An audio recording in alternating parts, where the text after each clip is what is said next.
You know how it is. The markets feel like total chaos, right? Just driven by fear and whatever the latest headline is. But what if I told you that underneath all that noise, there are a few simple, just unshakable mathematical truths that can guide you to building real wealth? That's what we're going to do here. Cut through all the emotion and focus on the numbers that actually matter. Okay, so let's dive in by tackling the biggest hurdle right from the get-go. And that hurdle? It's our own brains. The investor and author Nassim Nicholas Taleb has argued this so brilliantly that we are basically hardwired to misunderstand what's really going on in the market. And this is the million-dollar question, isn't it? You see some fund manager on a hot streak and you just assume they're a genius. Your friend picks one amazing stock and you think, wow, they must have some secret. But really, how much of that is actual skill and how much is just pure random chance? So here are the key mental traps we all fall into. First up, you've got this thing called survivorship bias. We see the one person holding the trophy, but we completely ignore the hundreds of others who tried the exact same thing and failed. Then there's the narrative fallacy, where our brains are desperate to create a neat story to explain why the market went up or down, when a lot of the time, it was just random noise. And finally, my favorite, hindsight bias, which makes every single market crash in history look so obvious, after it already happened. The danger here is huge. When we mistake luck for skill, we start taking crazy risks, thinking we've cracked some code that was never even there. Okay, so if we can't always trust our gut or our ability to find a genius, what can we trust? Well, we can trust the math. And the first, most powerful piece of math in our toolkit is compounding. This is the real foundation for building wealth. At its core, compounding is pretty simple. It's your money making babies. And then those babies grow up and have babies of their own. Now, it starts off really slow. It almost feels like nothing's happening. But that process, that is the most powerful and undisputed engine for creating wealth. Forget trying to find some magic stock pick. The real magic is just letting this engine run, totally uninterrupted for as long as you possibly can. And nobody said it better than Warren Buffett with this quote. It just perfectly illustrates the whole idea. The wet snow? That's your returns, the interest, and the gains that stick to your original investment. And the long hill? Well, that's time. The longer the hill, the more massive that snowball becomes by the time it gets to the bottom. And if the snowball analogy doesn't completely blow your mind, this one probably will. Our brains are just not built to get our heads around exponential growth. I mean, think about it. If you took a normal piece of paper and folded it in half 50 times, how thick do you think it would be? It would be thick enough to stretch all the way from the Earth to the sun. That's the kind of mind-bending, explosive power we're talking about when we let compounding do its thing over decades.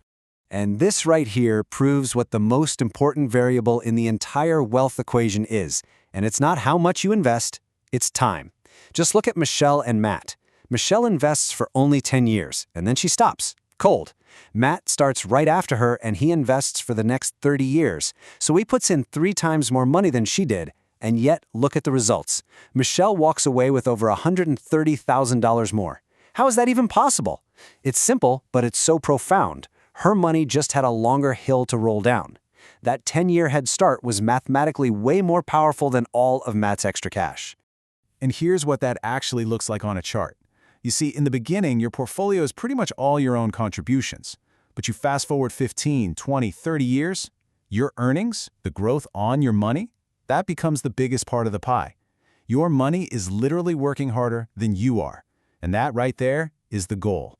But compounding has an enemy. It has a kryptonite, a mathematical weakness that can just destroy years of patient growth if we're not careful. And that is the math of big losses. You see, a huge loss doesn't just lower your account balance. It fundamentally breaks the compounding machine. It makes your snowball stop dead in its tracks, or even worse, it starts rolling back up the hill, and you lose all that precious time and momentum. And here is the absolutely brutal, unforgiving math of it all. It is not symmetrical. Let's say your $100,000 portfolio drops by 50%. Okay, you're left with $50,000. Now, to get back to where you started, you don't need a 50% gain. You need a 100% gain just to break even. The deeper the hole you dig, the exponentially harder it is to climb back out. This is the math that proves that avoiding big losses is so much more important than chasing big gains. So let's put these two big ideas together. On one hand, we want to harness the magic of compounding. On the other, we desperately need to avoid those devastating losses. So what kind of strategy does that lead us to? Well, it leads us straight to the tortoise, who understands that a smoother ride is often what gets you to the finish line faster. This chart shows this hidden wealth killer that experts call volatility drag. Okay, picture two investors, and they both get the same average return over time. But one of them has this wild roller coaster journey with huge ups and downs. The other one takes a much smoother path.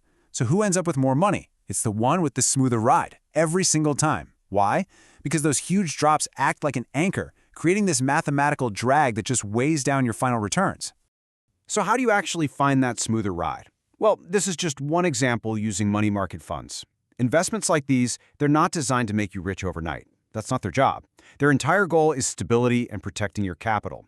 By aiming for steady, consistent returns instead of shooting for the moon, they are laser-focused on that most important rule: don't interrupt the compounding machine. But, and this is so important, we have to follow that data with this disclaimer. The point is not to go out and chase the funds that were on last month's list. No, the point is to understand the principle behind them, which is a focus on consistency and managing your downside risk instead of just chasing the highest possible return. All right, let's bring it all home. We've talked about the psychology that can trip us up, the absolute magic of compounding, and the dangerous math of losing money. So how do we actually put this all to work? Let's distill it down into a simple, actionable toolkit. It really all just comes down to this. 4 simple rules, all grounded in math, not emotion. Number 1, start early. Give your money the longest possible hill to roll down. Number 2, avoid big losses. Protecting your downside is actually your most powerful offensive move. Number 3, minimize volatility. A smoother ride really does lead to a better destination. And finally, number 4, stay consistent. Just be the tortoise. Let the math do the heavy lifting for you. So at the end of the day, it really all comes down to this one question. Is your strategy built on the solid ground of a long hill where you're letting time and compounding do their incredible work? Or are you out there walking a tightrope, chasing after crazy high returns where just one misstep, one big loss, can lead to total disaster? The math is clear. Choose the hill.